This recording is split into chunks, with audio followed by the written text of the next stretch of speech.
On va beaucoup en parler maintenant de la prescription. Vous savez qu'il a fallu beaucoup batailler pour petit à petit l'allonger, les délais. Et vous savez que pour les mineurs, déjà pour les adultes, vous connaissez les délais de prescription, hein, ça a été augmenté en 2016. On est passé de 10 ans à 20 ans pour les crimes, comme le viol, et on est passé de 5 ans, de 3 ans à 6 ans pour tout ce qui est délit. Ça, c'est pour les adultes. Mais pour les enfants, après beaucoup de combats, la prescription d'abord a été repoussée à l'âge de 18 ans, après 18 ans, en prenant en compte que pour les enfants, ce n'était pas possible, particulièrement quand on va voir tout à l'heure les chiffres d'enfants qui subissent des violences sexuelles à l'intérieur de leur famille par des personnes proches, essentiellement, et par des personnes ayant autorité. Donc ça a été dans un premier temps après l'âge de 18 ans, donc 10 ans dans un premier temps pour les viols, et puis 3 ans dans un premier temps pour les délits. Et puis ensuite, ça a été doublé, la prescription, ça a été 20 ans pour les viols et les délits sexuels aggravés, après la majorité, et puis 10 ans pour les délits. Et enfin, avec la loi du 3 août 2018, la loi qu'on appelle Schiappa, contre les violences sexuelles et sexistes, là, c'est passé à 30 ans pour les viols. C'est-à-dire que ça n'a pas bougé pour les délits aggravés. Hein, c'est uniquement pour les viols que c'est passé à 30 ans. En sachant toujours que la loi n'est pas rétroactive et que du coup, on peut se retrouver dans des situations folles où à quelques jours près, on peut ne pas bénéficier d'un allongement de prescription. Et je vais vous lire d'ailleurs à ce propos un témoignage d'une personne qui n'a pas pu venir aujourd'hui, mais qui a participé comme victime à la commission sur la prescription, vous savez, qui était co-dirigée par Flavie Flament et par un magistrat.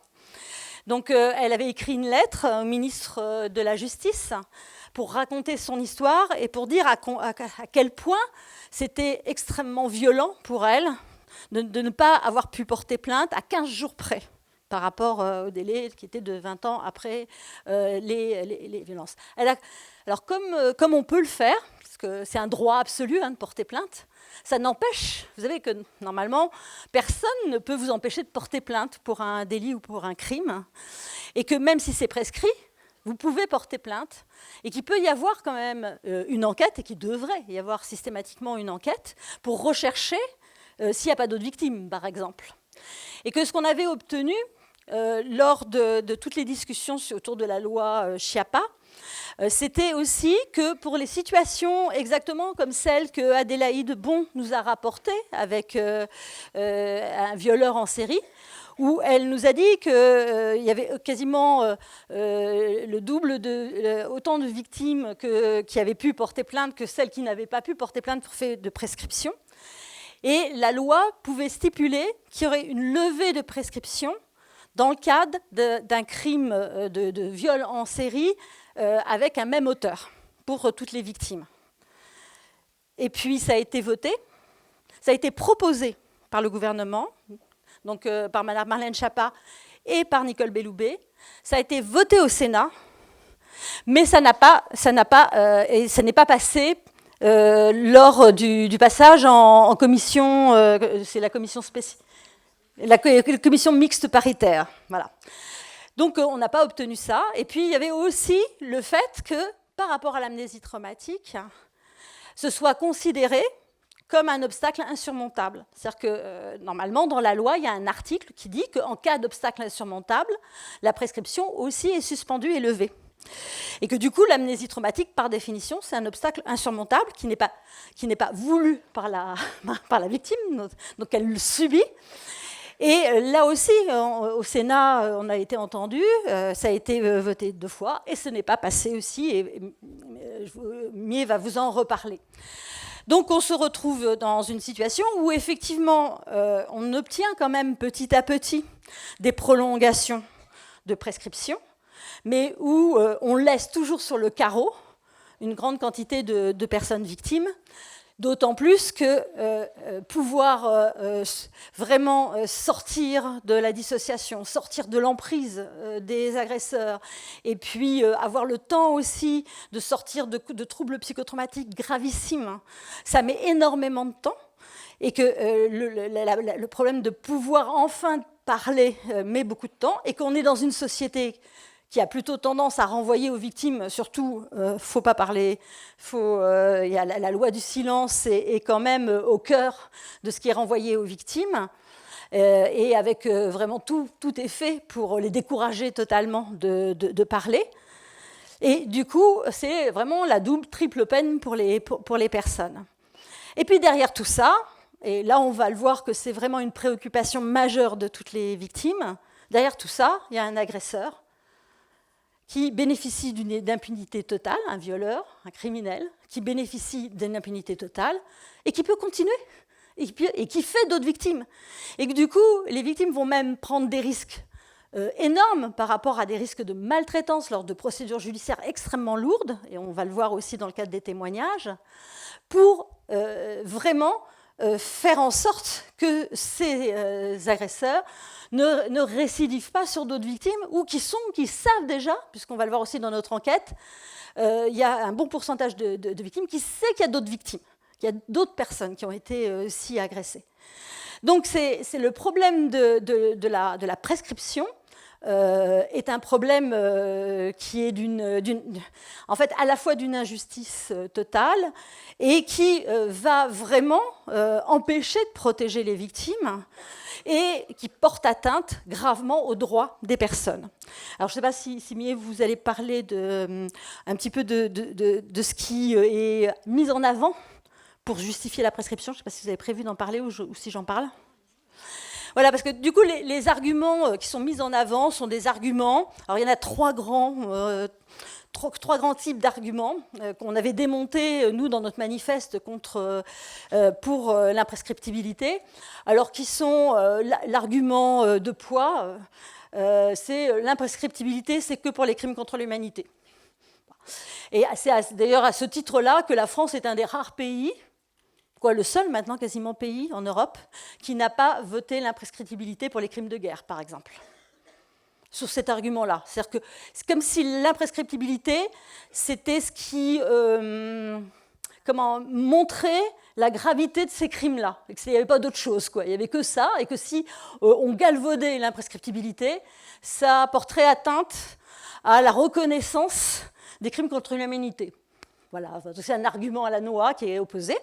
Après, il y a l'argument mais que quasiment plus personne n'ose tenir, sur le fait que le temps qui passe, et il faut laisser quand même les choses, il faut passer à autre chose, quoi, d'une certaine manière, que ce soit pour les victimes, il faut qu'elles passent à autre chose, et pour les agresseurs, ce qu'ils ont fait il y a si longtemps, ils ont changé, et que c'est plus d'actualité, et qui repose sur le fait que tout ça n'est pas si grave, donc on peut oublier ces crimes-là.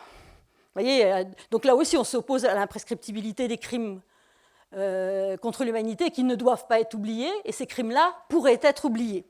Ça, ils osent moins, tout simplement parce que maintenant on sait la gravité de ces crimes, et puis on sait quand même le pourcentage de récidive des agresseurs. Et puis le troisième argument, alors qu'il nous est tout le temps opposé, c'est le manque de preuves.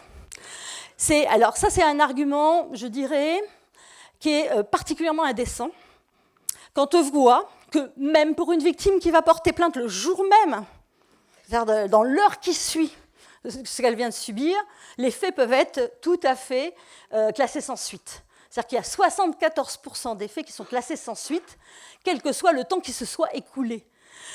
Et c'est toujours l'argument qu'on renvoie aux victimes. C'est-à-dire qu'il n'y a pas suffisamment de preuves pour qualifier toujours la même chose, la notion de violence, contrainte, menace et surprise.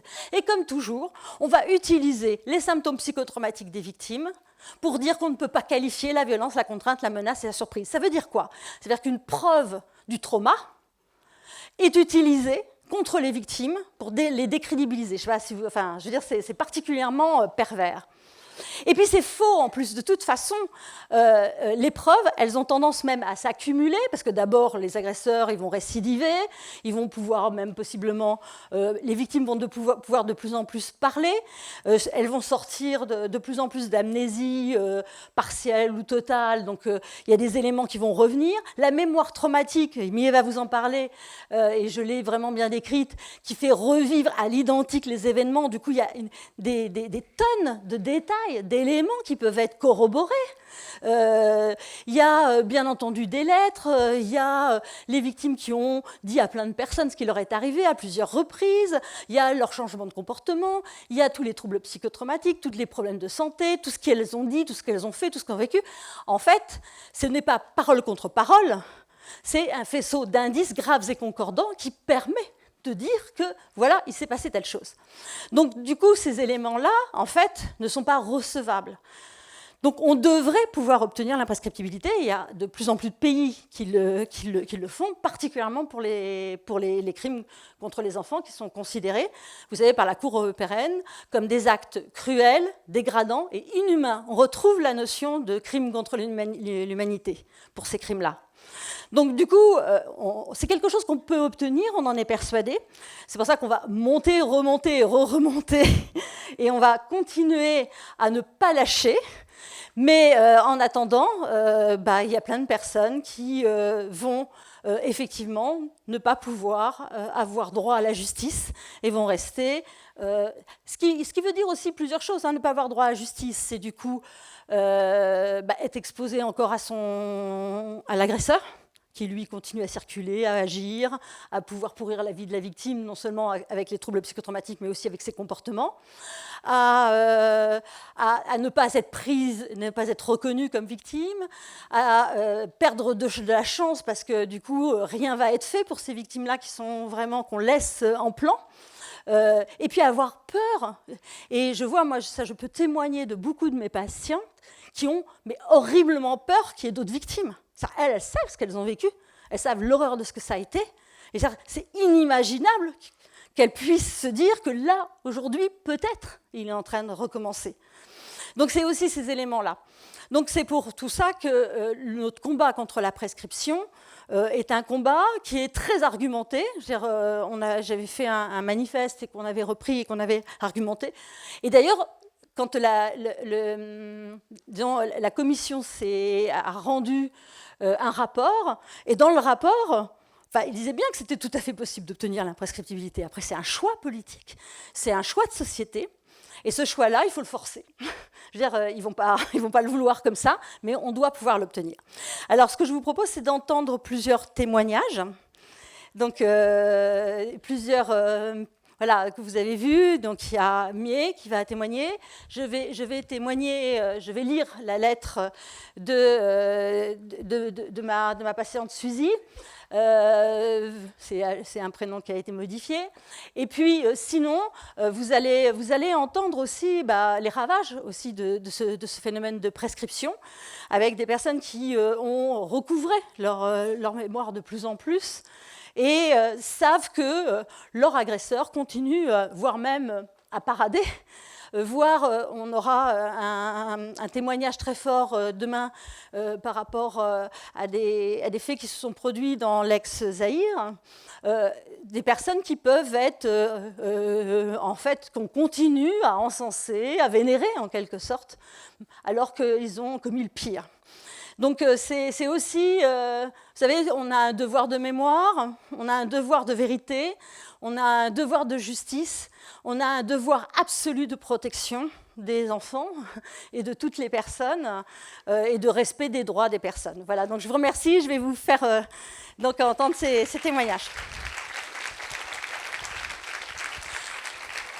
Peut-être que est-ce qu'on peut peut-être se réunir toutes ensemble? Franck devait venir témoigner également, mais il n'a pas pu. Voilà, et voilà, donc vous êtes plusieurs. Il y a Yelena. Voilà. Il y a Anne, Mireille et Corinne, que je remercie vraiment beaucoup au nom de tout le monde. Voilà, on prend des chaises peut-être, on va peut-être s'asseoir. Hein. On va sortir des chaises. On va s'installer.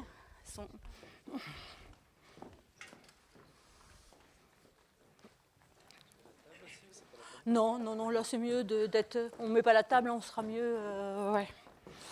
Et puis vous allez voir aussi que ces témoignages très forts permettent aussi de prendre conscience, tout comme le témoignage qu'on entendra aussi demain avec Inanda, permettent de prendre conscience de la continuité des violences, de à quel point ne pas protéger des enfants victimes, c'est les exposer possiblement à Patricia, je ne la voyais pas Patricia, c'est les exposer à des violences qui s'accumulent et qui quasiment fracassent la vie de ces personnes, et qu'à partir du moment, parce que ça c'est quelque chose de fort, à partir du moment, plus il y a une reconnaissance, plus il y a une prise en charge, plus, en fait, les personnes sont réellement protégées et peuvent enfin sortir de ces traumas.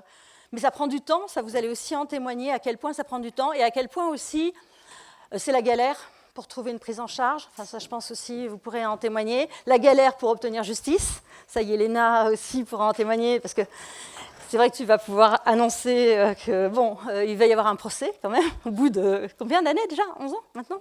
9 ans.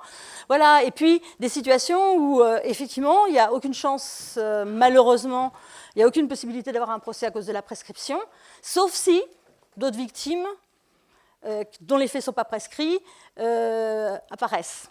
Alors, je vais donner, et puis je vais aller chercher le texte que je vais lire aussi. J'ai super peur.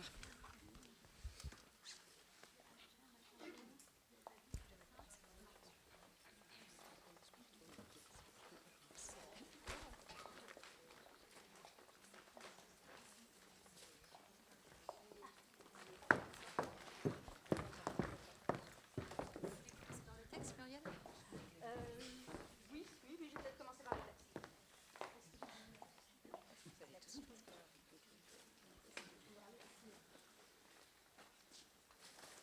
Excusez-moi, j'ai besoin de tout un matériel, dont des lunettes. Les lunettes sont là. Elles sont là.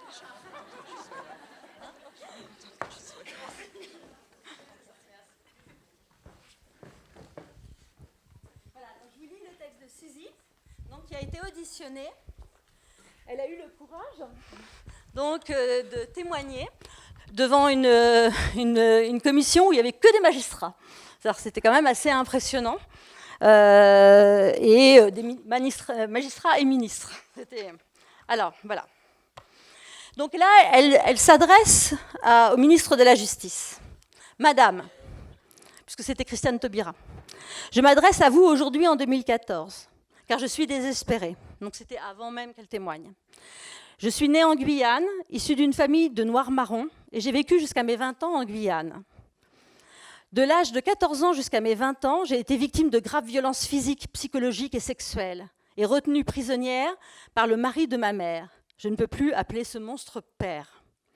Mes parents n'ayant pas déclaré ma naissance, et on va le voir que c'est des éléments, l'écrasement de l'identité de la personne dans les violences sexuelles, il y a vraiment une volonté de détruire l'autre et de le néantiser, et ça passe aussi par la destruction de l'identité, des dates de naissance, de beaucoup d'éléments de cet ordre-là. Donc mes parents n'ayant pas déclaré ma naissance, je n'avais pas d'état civil. Ils ne touchaient pas d'allocation familiale pour moi. D'ailleurs, lui, le mari de ma mère, refusait de toucher quoi que ce soit pour moi, car il disait que je n'étais rien, que je ne valais rien, que je n'avais pas droit à rien. Ils m'ont retirée de l'école à 14 ans et obligée à travailler très dur avec ma mère à la plantation familiale. Ça, c'est l'aspect esclavage et qu'on retrouve aussi fréquemment. Quand c'est l'esclavage sexuel, l'esclavage physique, domestique. Le mari de ma mère a commis des violences sexuelles sur moi pendant des années. Il m'a pris ma virginité, il venait régulièrement me violer dans mon hamac pendant que le reste de la famille dormait. Je suis même tombée enceinte et il m'a obligée à aller faire une IVG à l'hôpital Saint-Laurent. Elle avait 16 ans. Je n'avais pas le droit de protester, de sortir de chez eux, de parler à d'autres personnes, seulement celui d'obéir, de subir. J'étais régulièrement menacée de mort avec une machette. Ma mère n'a jamais pris ma défense et faisait comme si elle ne savait pas ce qui se passait. Pourtant, son mari aussi avait violé ma sœur aînée, qui n'a pas le même père, ainsi qu'une de mes cousines qui vivait avec nous. Malheureusement, cette cousine, pour lesquelles les faits n'étaient pas prescrits, est morte précocement des violences qu'elle avait subies. Il était également violent avec ma mère, ainsi qu'avec certains de mes frères, mais personne, famille, amis, ne lui a jamais rien dit, ni ne nous a aidés. L'assistante sociale de ma ville savait que j'étais privée d'école. Alors ça, c'est l'école de la République, hein, en Guyane. Elle n'a rien fait non plus. Ni le directeur de l'école, qui est venu juste une fois voir ma famille pour leur dire que je devais être scolarisée, mais ça s'est arrêté là. Une de mes tantes a voulu m'aider à obtenir des papiers d'identité, mais le mari de ma mère l'a menacée. Elle n'a pas fait le nécessaire. Au cours de l'été de mes 20 ans, j'ai enfin pu m'échapper de cet enfer en profitant d'une visite à ma grand-mère. J'y suis restée quelques mois, puis je me suis installée à Cayenne avec celui qui est devenu mon mari.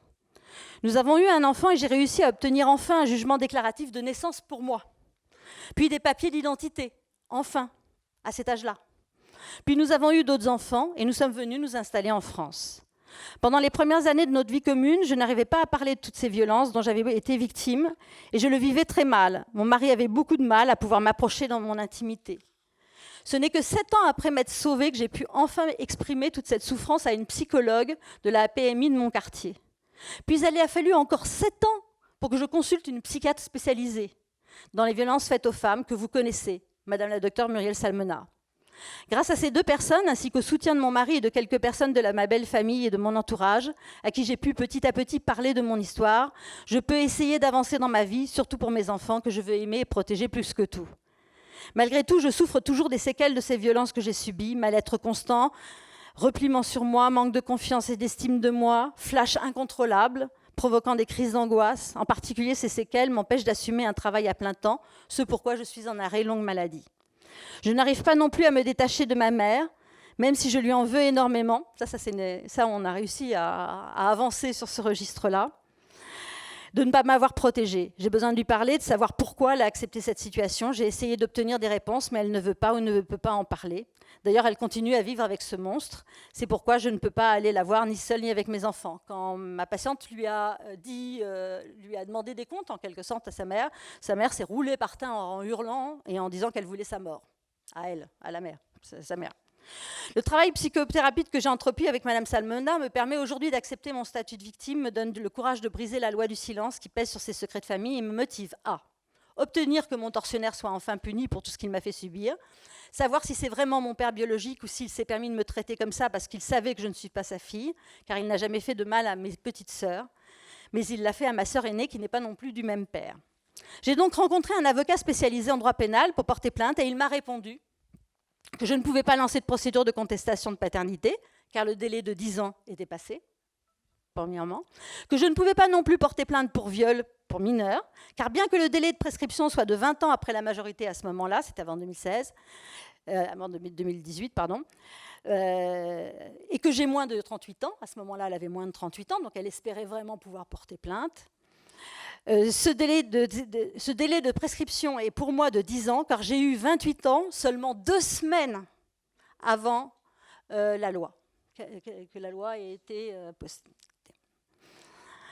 Avant la loi Perben 2, donc. Et que la loi n'étant pas rétroactive, à quelques semaines près, donc 2 semaines, je ne peux pas en bénéficier. Je suis donc aujourd'hui désespérée, car je n'ai plus aucun moyen de porter plainte au pénal, si ce n'est de signaler ce que j'ai subi au procureur de la République, ce que j'ai fait, ni de savoir la vérité de mes origines. Donc elle n'a même pas le droit de savoir aussi la vérité.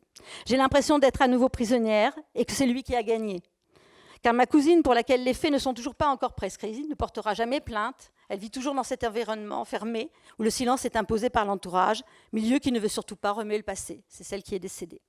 Comment ces crimes-là peuvent-ils être prescrits ?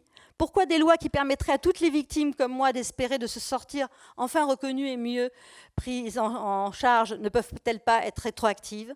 Vous qui êtes à la fois une femme et une Guyanaise, c'était donc Christiane Taubira, vous savez que beaucoup d'autres femmes sont dans le même cas que moi et aussi désespérées que moi. vous qui êtes ministre de la Justice, ne pouvez-vous pas œuvrer pour modifier ces lois afin que toutes les victimes de ces crimes puissent porter plainte quand elles sont enfin prêtes, parce qu'enfin protégées, entendues et soignées? J'espère que vous serez sensible à mon histoire et que vous allez m'aider à obtenir réparation. En vous remerciant d'avance. Voilà. Merci pour elle. Rien. Il n'y a pas eu de réponse.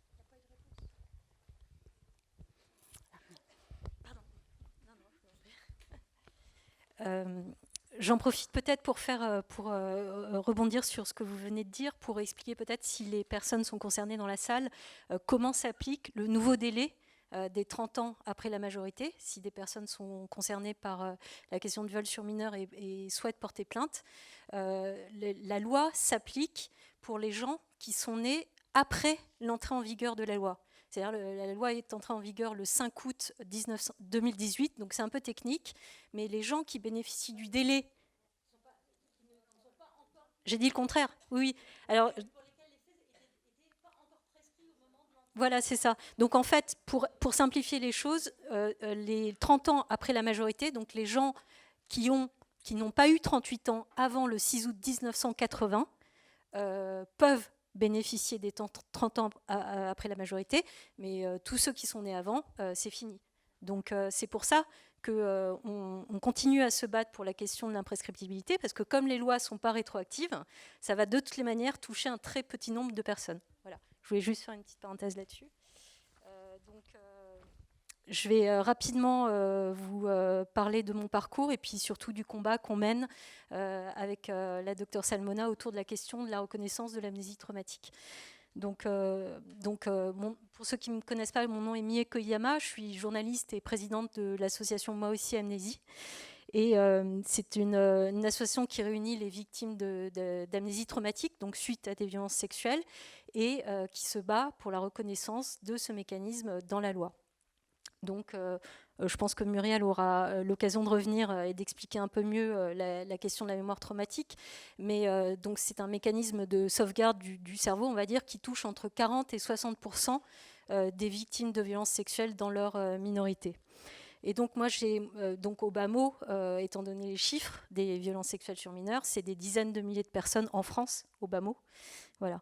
Donc moi, j'ai moi-même été victime d'amnésie traumatique. Donc j'ai été violée à 5 ans par un cousin de 39 ans. Et c'est des viols qui sont tombés dans les oubliettes de mon inconscient pendant 32 ans. Jusqu'à ressurgir brutalement en 2009 lors d'une séance d'hypnose. Et c'est lors de cette séance d'hypnose que me sont revenues des images extrêmement précises, des flashs extrêmement précis de ces viols, comme si je revivais dans ma chair les viols que j'avais subis 32 ans auparavant. Donc en 2000, alors il faut préciser aussi que ces flashs, quand ils reviennent, et ça c'est le cas de nombreuses victimes, ils reviennent avec tout leur cortège de terreur, de honte, de culpabilité, enfin d'émotions et de sensations aussi. Donc c'est un mécanisme extrêmement douloureux et c'est comme si on était violé une seconde fois. Donc j'ai pris un petit peu de temps pour me recomposer, on va dire, et c'est en 2011 que j'ai déposé plainte pour ces faits. Faits qui malheureusement étaient prescrits. Mon agresseur a été auditionné, il a refusé une confrontation, ce qui était son droit, parce qu'il était auditionné en tant que témoin, et ma plainte a été classée sans suite du fait de la prescription. Alors, il faut savoir que dans mon cas, mon agresseur a reconnu le moindre détail de mes souvenirs, c'est-à-dire dans les flashs qui sont remontés, j'avais une notion de sa gourmette, j'avais une notion de sa pilosité, de ses sous-vêtements, donc c'est autant d'éléments très précis que j'ai pu fournir aux enquêteurs et que lui, lors de son audition, a reconnu, sauf qu'il a évidemment nié les faits. Il a menacé de déposer plainte contre moi et finalement il ne l'a pas fait. Et donc la plainte est classée sans suite. Alors pour moi, comme pour plein de victimes d'amnésie traumatique, quand la mémoire ressurgit, au moment de la résurgence des souvenirs, comme je vous l'ai dit, on a vraiment l'impression de vivre les viols une seconde fois. Donc pour moi, que la justice me dise oublier, c'était insupportable. Donc j'ai continué la procédure et avec mon avocat Jean Portejoie, on a été jusqu'en cour de cassation. Donc on a été les premiers en France à tenter de faire reconnaître l'amnésie traumatique comme un obstacle suspendant, enfin m'ayant empêché de déposer plainte dans les temps. Et notre argument était basé sur, pour la première fois, une jurisprudence de l'abus de bien social, qui fait que quand une victime se rend compte qu'elle est victime d'abus de bien social, le délai de prescription court à partir du moment où la victime en prend conscience. Donc c'est une jurisprudence qu'on a essayé d'utiliser en vain, puisque notre demande a été rejetée. Et donc, voilà, ma procédure est enterrée, il n'y aura pas de réparation, il y aura impunité.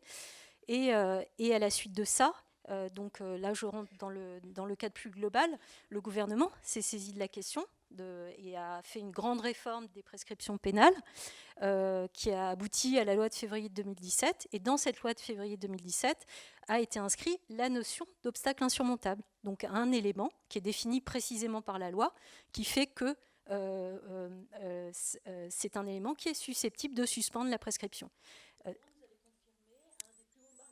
Voilà. Donc on arrive effectivement au moment de la mission d'information de Flavie Flament et de Jacques Calmettes. Et effectivement, lors de cette mission, pour laquelle j'avais été aussi auditionnée, le numéro 2 du ministère de la Justice, donc le DACG, directeur des affaires criminelles et des grâces, nous avait dit, écoutez, pas de problème, avec la loi de février 2017, tout va bien, l'amnésie traumatique est un obstacle insurmontable. Donc on s'est dit, super, on y va et tout. Et en fait, c'était pas si facile. D'une part, parce qu'on s'est dit, étant donné qu'il y a eu mon cas, mais il y a eu d'autres cas, c'est-à-dire que la Cour de cassation a rejeté plusieurs fois des demandes de victimes d'amnésie traumatique suite à des faits de pédocriminalité. Donc plusieurs demandes de victimes ont été écartées, et c'est pour ça qu'on est monté au créneau en demandant aux législateurs d'inscrire l'amnésie traumatique clairement dans la loi comme un obstacle insurmontable, de dire que l'amnésie traumatique était un obstacle insurmontable. Et donc, on a obtenu, grâce à la mobilisation de François-Noël Buffet, qui est un sénateur LR, qui a été formidable, on a obtenu 2 votes favorables au Sénat. Alors, le sens de ce combat, c'est quoi ? C'est en fait, on considère que la question de l'amnésie traumatique ou de la prescription, c'est pas un calcul d'épicier. C'est-à-dire, si on se réveille à 48 ans et un jour, pourquoi on ne pourrait pas déposer plainte ? On considère que la loi doit inscrire l'impact psychotraumatique des viols dans la loi. Voilà. Et notre demande a été rejetée par cette fameuse commission mixte paritaire. Donc, pour l'instant, on en est là. Mais je voudrais quand même dire que, pour rebondir sur ce que vous disiez tout à l'heure, Muriel, c'est que, d'une part, on a avancé. C'est-à-dire que grâce, je parlais à midi avec Eva Thomas, qui me disait que dans les années 80, elle parlait elle n'employait pas le terme d'amnésie traumatique. Eva Thomas, qui a été notre pionnière dans la lutte sur l'inceste, puisqu'elle a été elle-même victime d'inceste.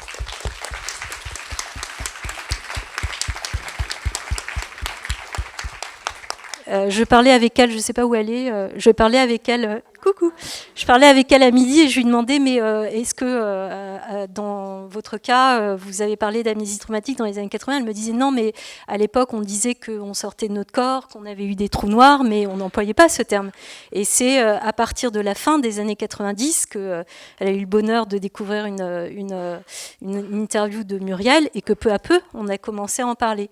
Alors moi, je saute un peu quelques années, mais quand j'ai fait ma procédure en 2013, qui était une première en France, donc... c'était la première fois qu'une victime d'amnésie traumatique se révélait comme ça. Une des premières questions que les journalistes me posaient, parce que j'avais décidé de médiatiser mon affaire, c'était la question des faux souvenirs induits. Donc ça, Muriel pourra vous en expliquer plus.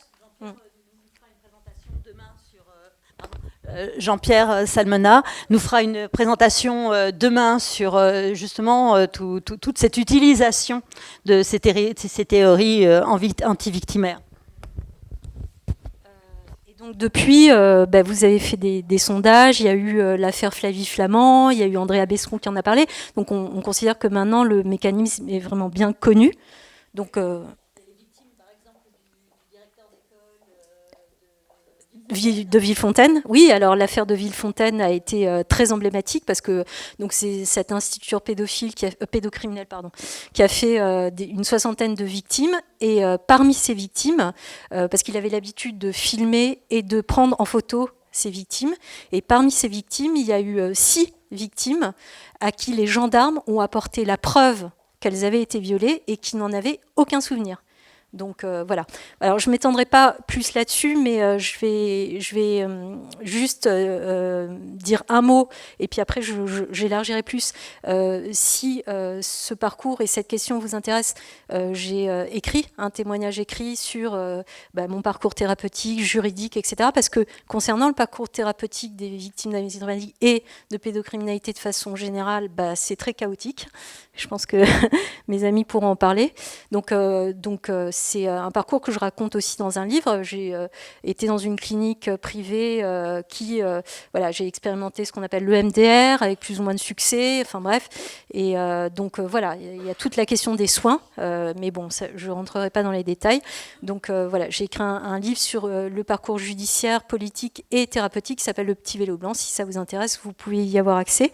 Et je voulais juste terminer sur ce combat, parce que l'inscription de l'amnésie traumatique comme un élément suspendant la prescription, on considère que c'est un combat qui est gagnable, d'autant que les magistrats, qui, dans leur majorité traditionnelle, s'opposent à l'imprescriptibilité, la question du point de départ de la prescription provoque moins d'opposition.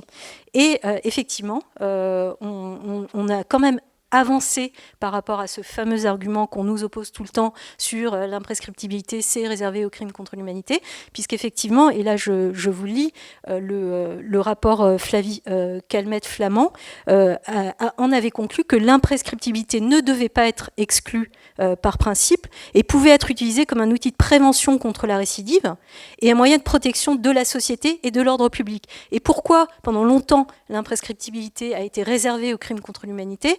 Parce qu'il y avait la peur qu'on ne puisse pas retrouver les criminels nazis qui se cachaient dans les quatre coins du monde. Et aujourd'hui, cet argument est moins valable, bon, déjà. Et en plus de ça, on nous a souvent, dernière petite parenthèse, opposé la question de l'inconstitutionnalité d'une telle loi, ce qui est complètement faux, puisqu'on a un avis du Conseil d'État en 2015 qui rappelle que le législateur dispose d'un large pouvoir sur cette question et que donc c'est pas du tout ni contraire à la Constitution, ni contraire à la Convention européenne des droits de l'homme. Enfin, et ça c'est intéressant parce que c'est un combat qu'on peut mener, la mission considérait que l'imprescriptibilité ne pouvait s'inscrire que dans une réforme globale et suggérer qu'on se batte pour l'imprescriptibilité des crimes les plus graves faits aux mineurs, c'est-à-dire englober non seulement les viols, mais aussi les meurtres d'enfants, etc. Donc voilà, c'est un combat que je pense qu'on peut gagner parce que on rejoindrait le Chili, la Nouvelle-Zélande, le Canada, l'Australie, et qu'effectivement, puisque la peur du législateur, c'est que si on déclare tous les crimes sexuels sur mineurs imprescriptibles, il y a un chariot de victimes qui arrive, mais comme la loi n'est pas rétroactive, avant qu'ils aient 50 ans ou 60 ans, on sera tous morts. Donc voilà. Donc c'est un combat qu'on peut gagner objectivement et qui a un choix sociétal et un choix politique. Voilà.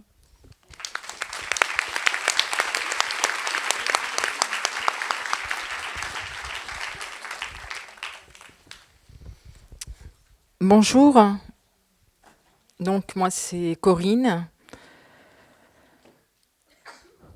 Août 1978. Je suis la benjamine d'une famille de 4 enfants. Nous arrivons à Évreux, en Normandie. Il fait chaud. Je ne connais personne. Je suis âgée de 12 ans et demi. Quand brutalement, cet homme de 20 ans, mon aîné, m'a volé mon innocence, mon enfance, ma candeur. Lui, ce grand sportif hébroïcien, fonctionnaire de l'éducation nationale et hautement reconnu sur la place d'Évreux, marié et père de 2 adorables fillettes, tout lui réussissait. Lui et son épouse étaient des amis proches de ma famille. Après avoir aidé à la maison, je passais mes après-midi à explorer les nouveaux lieux autour de notre immeuble avant la rentrée scolaire. Et très vite, je reconnus celui qui allait devenir mon futur agresseur. J'avais confiance en lui. Sa femme venait de revenir de la maternité avec leur seconde petite fille. Elle était si minuscule. J'étais attendrie. Tous ces après-midi, à la fenêtre de leur séjour, au rez-de-chaussée de cet immeuble, à la regarder s'occuper de ses enfants. Un jour, elle me proposa de rentrer chez eux. Et ce fut là le début d'un très très long cauchemar.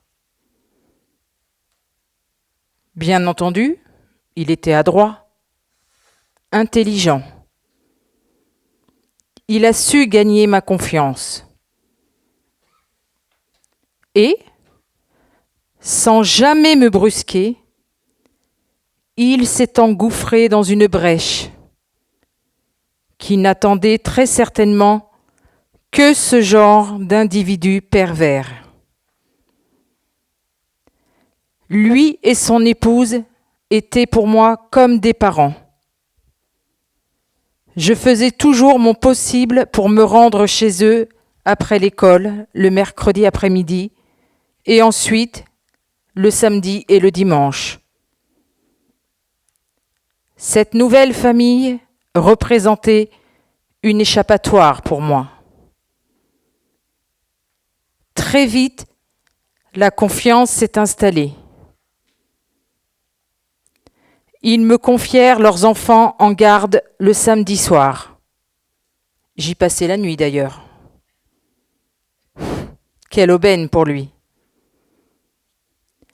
Puis, le mercredi après-midi, pour y effectuer du repassage et m'occuper des fillettes. Je m'y sentais tellement bien. J'étais un peu leur fille aînée. Ils me couvraient de cadeaux, tout ce que je n'avais pas chez moi. Mais lui, cet individu abject, répugnant, dont l'odeur ne me quitte plus du tout aujourd'hui, a su mettre à profit tous ses fantasmes, les plus répugnants qu'ils soient. Le premier viol s'est passé sur la table allongée de ses filles. En effet, j'étais baby-sitter. C'était mon exutoire, ma vie en un mot, mon refuge. Et il en a profité, abusé de ma naïveté, de ma jeunesse, de ma crédulité. Moi, je les idolâtrais, lui et sa femme. Ils étaient un peu ma deuxième famille. À la maison, c'était un enfer. Un père alcoolique, au chômage, une mère déprimée depuis toujours sous anxiolytiques. J'adorais les filles, âgées à cette époque d'environ 12-18 mois pour l'aînée et nourrisson pour la seconde. Ce mercredi-là, je ne savais pas ce qui m'attendait. Pourquoi étais-je allongée sur cette fichue table allongée ? Il enleva mon pantalon, ma culotte. Il ôta lui-même le sien et son slip.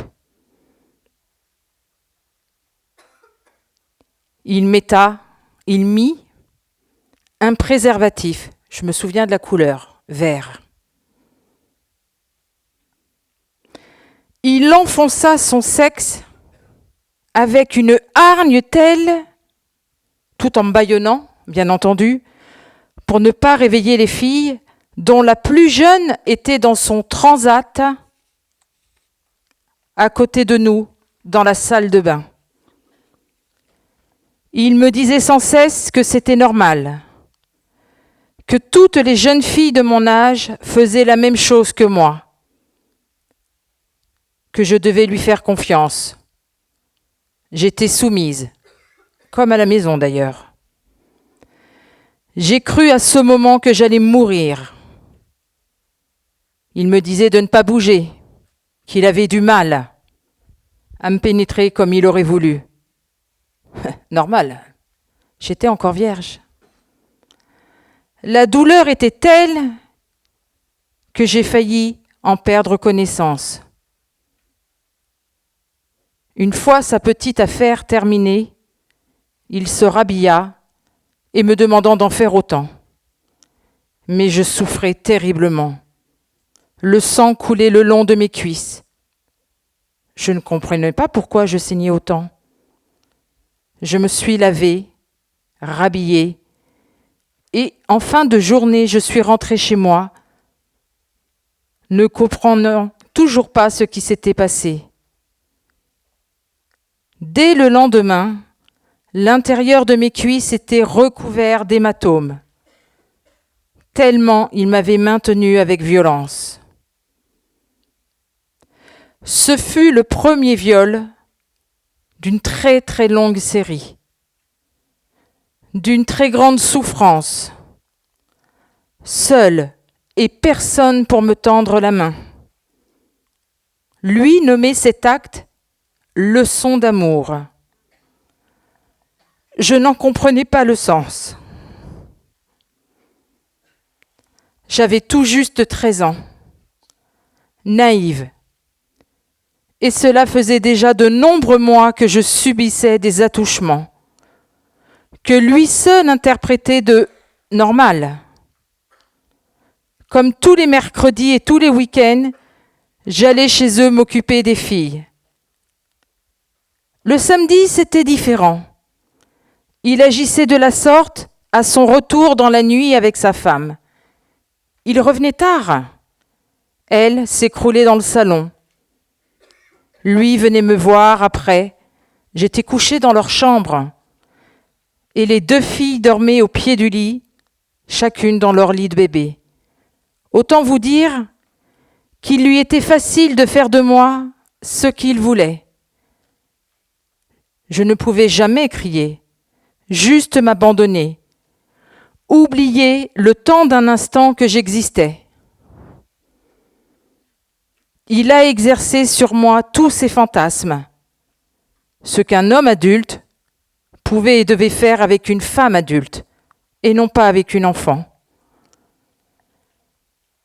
J'ai dû me contraindre à des actes de sodomie, de fellation, et accepter de ce pervers d'être prise en photo lors de certains actes pédophiles. À chaque Noël, la coutume était de me positionner assise sous leur sapin de Noël. Sa femme, bien sûr, était absente ces mercredis de Noël. J'étais le cadeau de ses amis également. Durant ces 3 années, il ne cessait de me répéter que toutes les jeunes filles de mon âge faisaient les mêmes choses que moi, que c'était normal, qu'il était là pour m'apprendre. À l'aube de mon 14e anniversaire, j'ai dû me faire avorter, bien entendu, sans en parler à mes parents. Nous étions en janvier 1980. Je ne comprenais pas une minute ce que j'étais en train de vivre. J'étais devenue comme un robot. J'étais un objet de désir sexuel. Pas plus tard que mi-janvier, j'étais de retour chez lui les mercredis après-midi, ainsi que tous les autres week-ends. Comment lui échapper ? Cette idée commença à gamberger dans ma tête alors que j'étais en classe de 3e. Quel stratagème pouvais-je mettre en place ? Je ne trouvais pas, car l'argent ramené le mercredi servait à mon père qui s'alcoolisait d'une part, et comment annoncer à mes parents que je ne voulais plus aller chez eux ? C'était peine perdue. J'ai profité de mon entrée en classe de seconde au lycée pour annoncer à mes parents qui jamais se sont souciés un seul instant de l'enfer dans lequel j'étais enfermée depuis 3 années, que je n'aurais plus gardé les fillettes de ce pervers qui me hante encore aujourd'hui. Il en a été de même avec lui et son épouse, ce qui ne l'a pas empêché de me harceler des années durant. J'ai traversé mon mariage et la naissance de mes enfants en état de sidération, enchaînant de graves problèmes de santé, encore présents aujourd'hui, dont j'ai su ensuite qu'ils étaient la mémoire de mon traumatisme. Et tout espoir d'être reconnu victime s'est envolé quand mes parents, à qui j'en ai parlé à l'âge de 28 ans, ont refusé totalement de me croire. Oui, être cru était l'un de mes principaux combats et l'est encore aujourd'hui. Il y a quelques années, lors d'une rencontre dans notre groupe de parole où j'habite, j'ai fait la connaissance d'une victime tout comme moi. Et soudainement, elle m'interrompt à l'audition de mon témoignage et me dit « Je crois reconnaître ton agresseur ». Il s'agit, et je le dénommerai, HF. J'ai moi-même été l'une de ses proies. Après la stupeur, la joie, car enfin une autre victime existait. Je n'étais plus la seule, j'étais envahie par un sentiment très fort, celui qui me transperce depuis de nombreuses années. Être cru. Non, je ne mentais pas. À personne. On allait enfin pouvoir me croire. Une seconde victime existait, là, proche de moi, à Évreux. Le soir, en rentrant, rejoindre les miens à la maison, je n'osais encore à peine y croire. Si une autre femme avait été la proie de ce pervers, me disais-je, bien d'autres, silencieusement, souffraient, n'osant encore dévoiler leur fardeau. Mon espoir que l'une d'entre elles puisse un jour oser franchir ce pas. Et qui sait, peut-être que le délai de prescription ne serait pas encouru pour elle. Ainsi, moi, et bien d'autres, je l'espère, pourrions-nous l'appuyer par nos témoignages. Mais à ce jour, comment porter plainte contre cet homme, ancien grand sportif, devenu ensuite ministre, homme politique dans son pays d'origine en Afrique? Le 9 décembre 2013,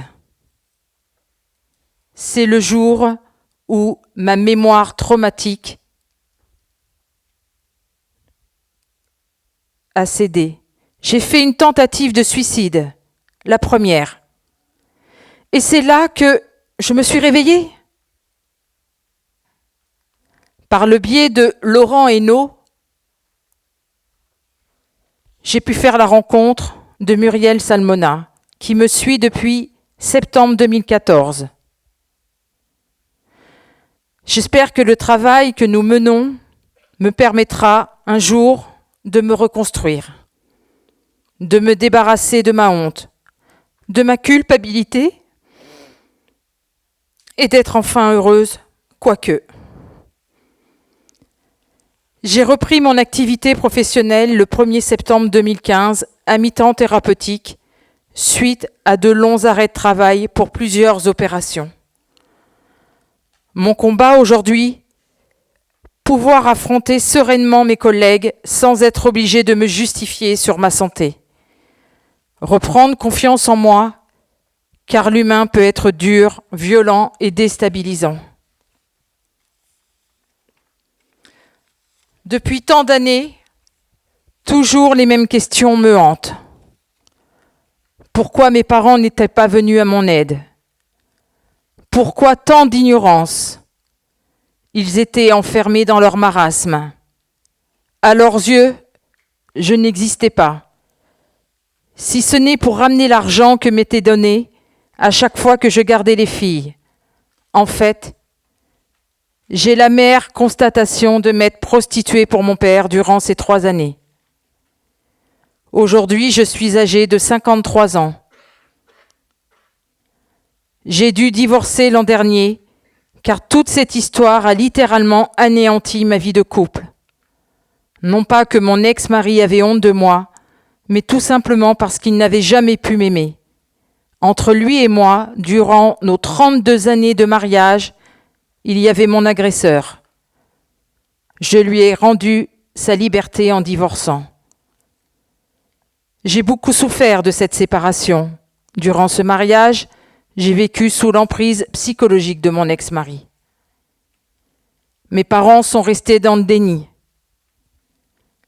Pourquoi lui s'en est-il si bien sorti ?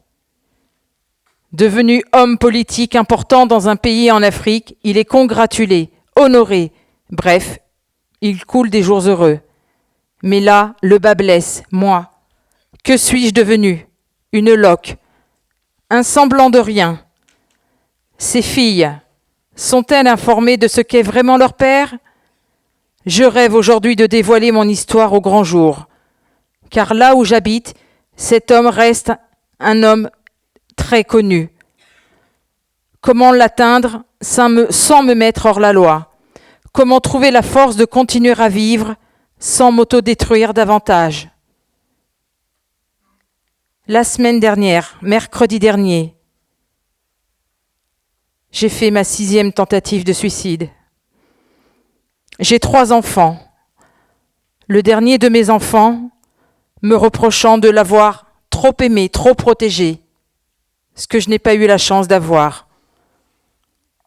En fait, il est en pleine dépression. Il faut savoir que mes enfants ont énormément souffert de mon état. Aujourd'hui, le Benjamin de la fratrie a une conduite addictive très inquiétante. Grâce à ma thérapie avec Muriel Salmona, j'ai pu réaliser que j'avais été violée de l'âge de 4 à 6 ans par mon oncle. Ces faits, je les ai réalisés récemment depuis que la sidération est tombée. J'ai pu apprendre aussi que j'étais née issue d'un viol, que donc je n'avais pas été désirée et que j'ai vécu dans un placard de l'âge de 4 à 6 ans. Le 5 août 2016, après plus de 30 années passées auprès de mon ex-mari et de mes 3 enfants, j'ai osé sortir seule avec des amis pour la première fois. Ça devait se voir comme le nez au milieu de la figure, que j'étais fragile. La proie idéale. Un individu a profité de ma naïveté. Séquestré. Violé durant plus de 12 heures.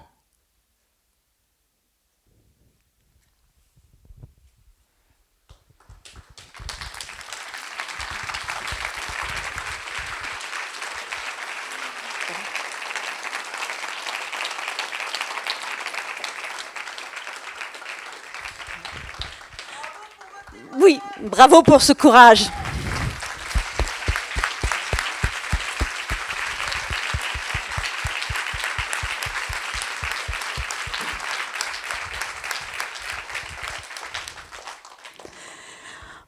On va le voir avec la plupart des témoignages, à quel point il y a cette continuité des violences, à quel point les traumas qui restent comme ça, qui s'installent sur des années, des dizaines d'années, sont destructeurs, à quel point les pédocriminels profitent aussi de situations de grande vulnérabilité, toutes les situations de grande vulnérabilité, on va le voir, aussi avec les autres témoignages, les handicaps, les situations de maltraitance intrafamiliale, l'isolement, tout est utilisé pour vraiment s'abattre sur ces enfants qui ont déjà subi, ont déjà vécu des horreurs. Voilà, j'espère vraiment que justice va passer malgré tout d'une façon ou d'une autre. Enfin, on espère que au moins tous ces criminels ne continuent pas à être tranquilles dans leur coin. Voilà. Qui veut parler ensuite, parce que c'est... Ça va, Yelena? Merci. Bonjour, moi pour le coup je m'appelle Yelena, j'ai 26 ans. J'ai été victime d'inceste durant mon enfance, de mes 10 ans et demi à mes 15 ans passés. Mon agresseur était mon grand-père. Donc forcément un grand-père, on a confiance en lui. Il n'a pas eu besoin de faire quoi que ce soit pour réussir à gagner ma confiance. Il l'avait déjà. Et il en a profité un petit peu de la même manière. Je me reconnais un peu dans ton témoignage parce qu'au départ, c'était tout doux, c'était tout mielleux. Il ne s'agissait pas du tout de me braquer. Au contraire, il voulait soi-disant m'apprendre. Et quand on ne connaît pas et que notre grand-père ou n'importe qui, notre oncle, notre père, peu importe, nous demande de faire quelque chose, eh bien on le fait parce qu'on aime son grand-père, parce qu'on aime sa famille. Donc pendant plusieurs années, j'ai vécu un calvaire. Au départ, c'était un week-end sur deux, c'était des fellations, c'était des cunnilingus de sa part aussi. Jusqu'à mes 13 ans, ou à partir de mes 13 ans, c'est devenu des viols réguliers. Et à mes 15 ans, j'ai vécu chez eux pendant 1 an. Donc autant dire que c'était tout le temps, en permanence. Moi, je voudrais surtout parler de la suite et pas des faits, parce que les faits, je pense que voilà, tout le monde a bien compris, au bout de plusieurs témoignages, ce qu'on vit au quotidien. Ce qui s'est passé pour moi par la suite, c'est que moi, j'étais en foyer déjà quand j'étais plus jeune. À partir de mes 13 ans, mon père est rentré en prison. Donc, pour le coup, j'étais encore plus isolée vu que j'étais en foyer. Et mes grands-parents avaient l'autorisation de me voir. Ils me voyaient régulièrement, sauf quand j'étais en fugue. Je faisais beaucoup de fugues. Et à mes 17 ans, j'ai eu la chance de tomber dans un foyer qui s'appelait un lieu de vie. C'était une plus petite structure. C'était en Aveyron. Et j'ai été bergère là-bas pendant 1 an. Et le directeur de foyer qui m'a recueillie a senti rapidement, très rapidement, que quelque chose n'allait pas chez moi, m'a poussée à parler et m'a poussée à en parler aussi à ma mère parce que, selon lui, peut-être que ma mère pouvait m'aider ou savait quelque chose. Et ce qui s'est passé, c'est que j'étais en vacances chez elle et avant même que je lui en parle, ma mère m'a dit, écoute, voilà, il faut que je te pose une question. Est-ce qu'il s'est passé quelque chose avec ton grand-père? Et je lui ai dit, maman, oui, pourquoi? Et elle m'a avoué qu'elle aussi, elle avait vécu des choses plus jeunes, qu'elle en avait parlé à ma grand-mère, que ma grand-mère l'avait traitée de folle, l'avait traitée de menteuse, qu'elle a même été jusqu'à l'interner. Donc ma mère a été plusieurs fois en hôpital psychiatrique, des suites de tentatives de suicide, mal-être extrême, grosse dépression, voilà. Et donc, sa parole n'a jamais été entendue. Quand ma mère m'a dit ça, moi, j'ai pensé à mes cousines qui sont plus jeunes que moi, à mes sœurs aussi, mais ma mère n'avait plus de contact, dans tous les cas, bien évidemment, avec mon grand-père. Et je me suis dit, bon, il faut que je porte plainte. Donc, j'avais 17 ans à ce moment-là, j'ai porté plainte. Au jour d'aujourd'hui, j'ai 26 ans. Donc, la plainte a été posée il y a 9 ans. Rien n'a bougé, pas rien, mais presque. L'instruction a eu lieu de 2011 à 2015. En 2015, l'instruction était finie, donc tous les témoins avaient été interrogés, l'enquête était faite. On m'a proposé de requalifier les faits, donc en gros, c'était plus un crime, mais c'était considéré comme un délit. Et ça passait plus aux assises, mais ça passait en correctionnel. Moi, c'était en 2015, j'étais très très mal dans ma vie, enfin je suis toujours très très mal dans ma vie, mais il faut savoir qu'à cette époque-là, j'étais à la rue complètement, j'essayais tant bien que mal de m'en sortir après avoir abandonné ma fille, parce que j'arrivais plus à assumer mon rôle de mère. Donc quand mon avocate m'a appelée pour me dire ça, j'ai juste pété un câble et j'ai dit qu'il était hors de question que les faits soient requalifiés.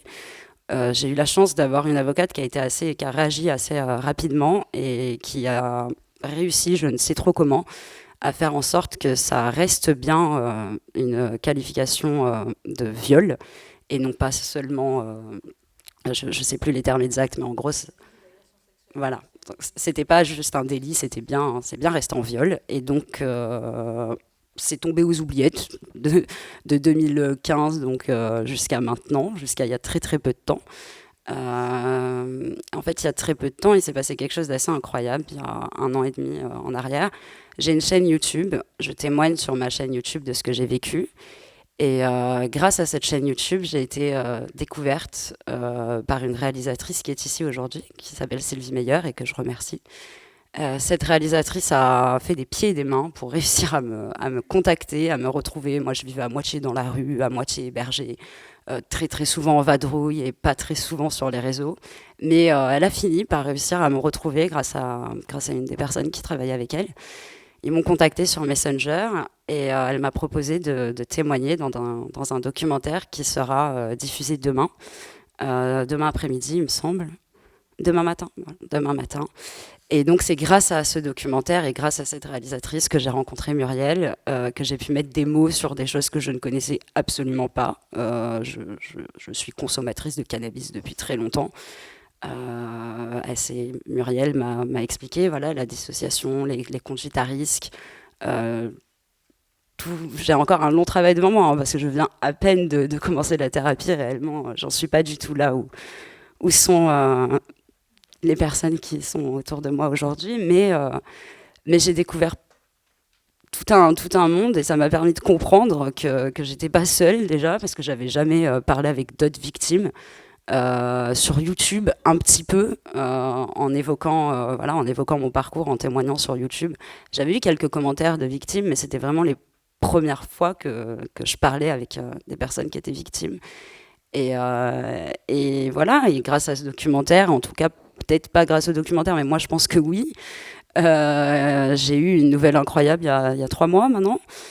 Mon avocate a été appelée et je passe aux assises le 30 et 31 janvier 2020. Donc le procès aux assises aura bien lieu. Je fais partie d'un nombre infime de victimes qui vont pouvoir porter ce dossier jusqu'au bout. Enfin, je l'espère. Je touche ma tête.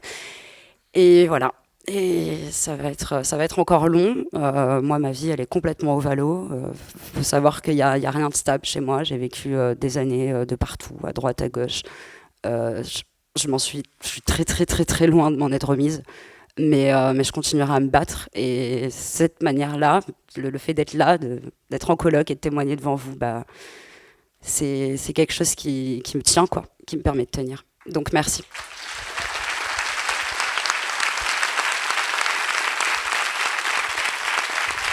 On va finir par le témoignage de Patricia. Et puis après, on pourra prendre un repos mérité, je pense, avant de reprendre et faire une pause. Voilà. Bonjour. Donc, je suis Patricia. J'ai été un bébé qui pleurait beaucoup. Une petite fille qui pleurnichait tout le temps, sans raison. J'étais la pleurnicheuse. Je dois vous dire que l'ambiance à la maison était plutôt violente. Il y avait mon père, élevé avec des coups de bâton, qui n'aimait personne, surtout pas les femmes, ni les enfants, ni même les animaux. Il parlait peu, s'emportait beaucoup, et parfois il cognait, fort. Il y avait ma mère, victime de maltraitance dans son enfance, le plus souvent hurlante et imprévisible, et bien méchante elle aussi. Et il y avait des moments de vie agréables. Parce qu'il faut savoir que dans les familles maltraitantes, les violences n'occupent pas 100% du temps. Il y a aussi des moments de vie familiale agréables. Mais quand même, vers l'âge de 7-8 ans, il était très clair dans ma tête qu'être une fille, c'était mauvaise pioche. Je souffrais déjà beaucoup de voir et d'entendre ma mère être rabaissée, humiliée, ridiculisée en permanence par mon père. Lui, il riait, il se croyait très malin. Je souffrais déjà beaucoup de leurs disputes incessantes. Déjà à cet âge, j'avais souvent envie de m'enfuir de la maison, mais j'avais trop peur. J'étais petite, je ne savais pas trop ce qu'il y avait au-delà de la forêt, et aussi ce qu'il se passerait après. Alors je pleurais. Durant mon enfance, j'ai souvent pleuré, seule, dans la forêt. J'étais aussi une petite fille curieuse et espiègle, très bonne élève, avec toujours plus de réflexion et tout plein d'idées nouvelles à raconter et à explorer. Autrement dit par mon père, j'étais complètement malade, gaga, zinzin, dingo, timbré, siphonné, azimuté, dérangé, barjot, marteau, maboule, dingue, toc, toc, folle et cinglée. Lui qui ne m'appelait jamais par mon prénom et qui avait si peu de vocabulaire était un véritable dictionnaire de synonymes pour qualifier ma folie. Ma mère disait plutôt que j'étais une enfant difficile. Pourtant, je faisais toujours de mon mieux. Mais quoi que je dise et quoi que je fasse, elle n'était jamais satisfaite. Et elle me répétait souvent « Regarde-toi, tu ne ressembles à rien ». Elle disait aussi que j'étais une souillon, toujours sale et pas soignée. Alors que moi, j'étais juste une petite fille très sportive qui partait à l'aventure sur son vélo et ses patins, qui grimpait, courait, jouait aux billes et shootait dans son ballon. Je voyais très bien que j'exaspérais ma mère avec toutes mes questions. Et d'ailleurs, celle de ma naissance semblait être un mystère. Quand je voulais savoir, moi aussi, comment ça s'était passé quand j'étais née, elle s'énervait, se fâchait, explosait, et ça finissait toujours mal.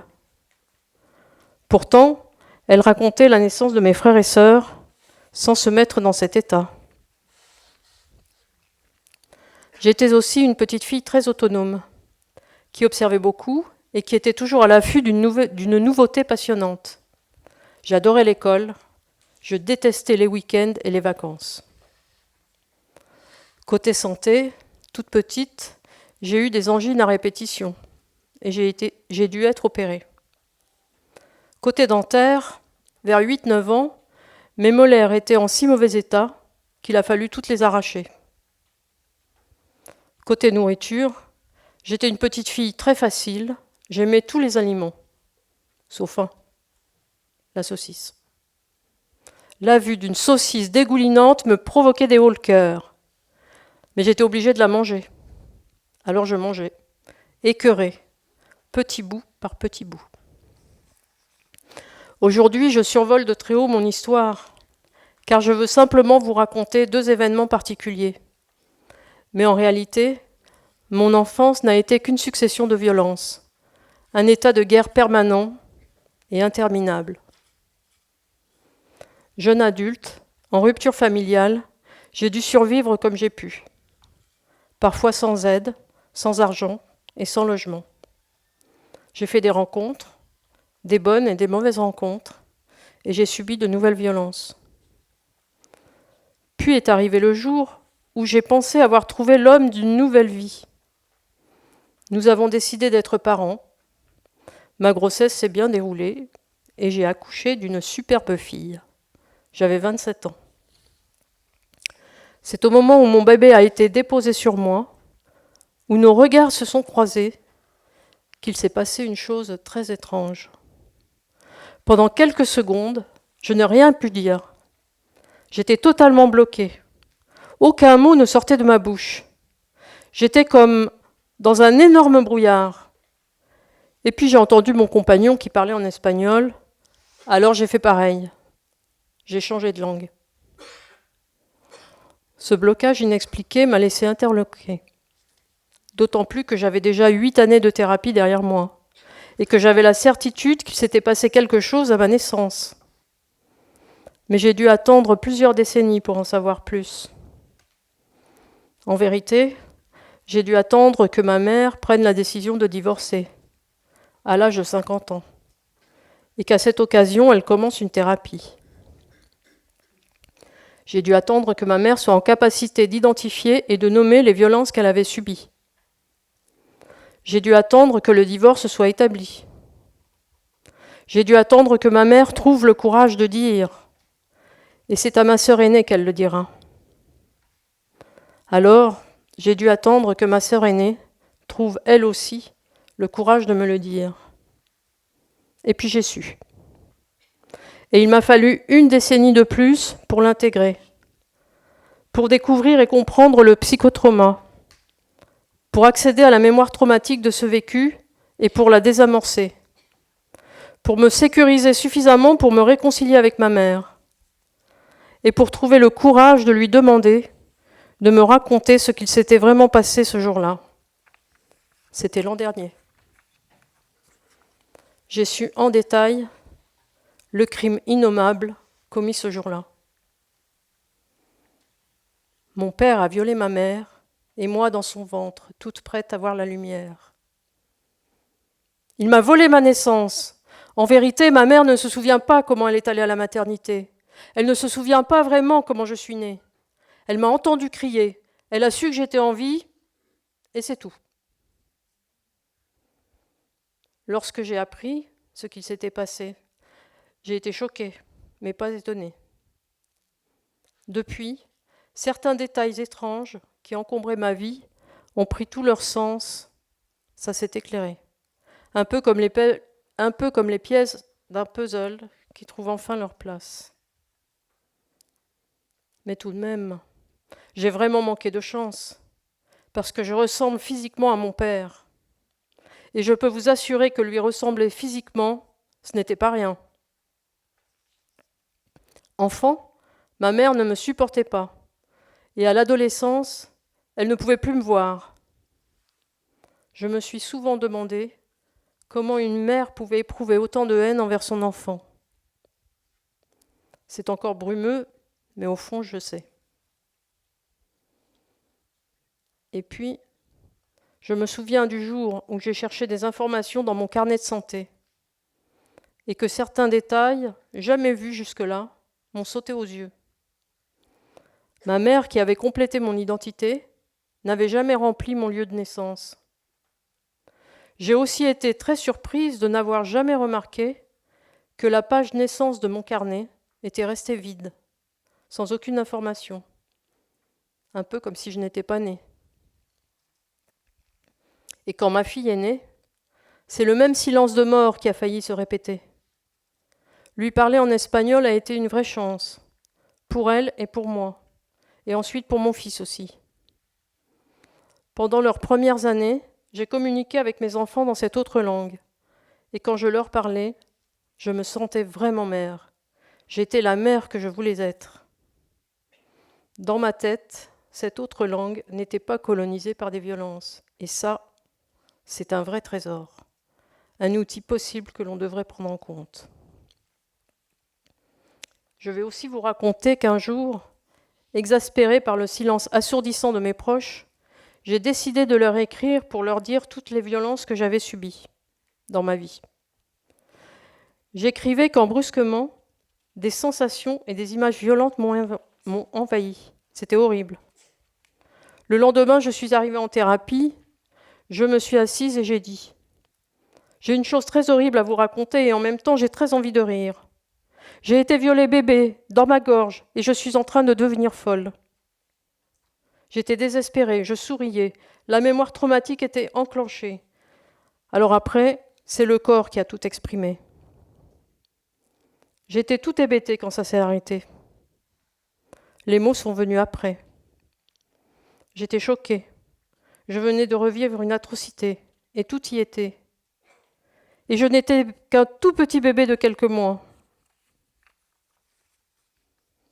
Après, j'ai demandé à ma mère si quelquefois elle m'avait laissée seule avec mon père quand j'étais bébé, sans préciser davantage. Et elle a confirmé. Parfois, elle partait avec ma sœur pour faire une course rapide, en me laissant seule avec mon père. Tout à l'heure, je vous parlais de toutes mes molaires très abîmées. Il est probable que ce soit lié. Mon dentiste dit que mes dents ont poussé d'une façon bizarre. Et puis, souvent ma mâchoire se décale, car il y a du jeu dans mes articulations. Je vous laisse imaginer mes difficultés pour aller me faire soigner. À l'âge de 50 ans, je me demandais encore parfois pourquoi j'avais autant de difficultés à manger des saucisses. Je pouvais facilement imaginer un lien avec des violences sexuelles, mais dans mes souvenirs, il n'y avait rien qui correspondait. Je ne connaissais pas encore le phénomène de l'amnésie traumatique. Pour les bébés agressés ou violés, qui n'ont encore aucun mot pour parler, et une mémoire si peu fonctionnelle, pour ces bébés, il y a toujours une amnésie traumatique. Aujourd'hui, je vous ai raconté comment ma vie avait commencé. Je suis en partie guérie de certaines violences que j'ai subies dans ma vie. Et je m'approche chaque jour un peu plus de l'enfant que j'étais, avec ses passions et ses idées, et de l'adulte que je suis, tellement empêché. Alors j'ai envie de dire aux victimes, oui, vraiment, c'est difficile. Accrochez-vous, ne renoncez pas. Les connaissances sont là. Lisez, relisez sur le psychotrauma. Plus vous comprendrez, plus vous exigerez, et plus les psys seront obligés de se former. J'y crois. C'est une question de temps. Vous allez y arriver.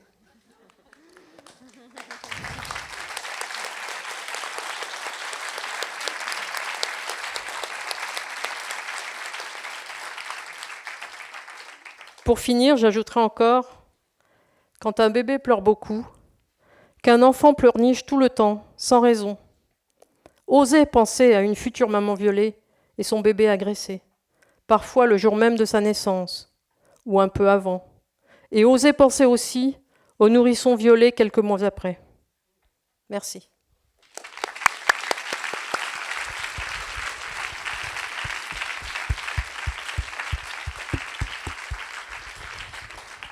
Merci beaucoup. Et puis je pense que vraiment tous les témoignages font lien, font sens. Et à quel point effectivement il faut voir la réalité, il faut faire des liens, il faut penser, il faut accompagner, il faut aussi comprendre. Enfin, vraiment, c'est pour ça qu'on se bat. Et puis comprendre que les bébés peuvent être traumatisés dès le 3e trimestre de la grossesse, dès la naissance, dès tout petit. Et que c'est vraiment une non-assistance à personne en danger, non seulement, bien entendu, de les laisser vivre ces violences, mais aussi de ne pas les secourir, de ne pas les soigner, de ne pas les accompagner, de ne pas les réparer. Et c'est ça qu'on veut faire. Merci beaucoup et je vous laisse prendre le temps. Merci. Merci beaucoup. Au courage et à l'extraordinaire force et vitalité. Ouais. On peut faire un hola, ouais.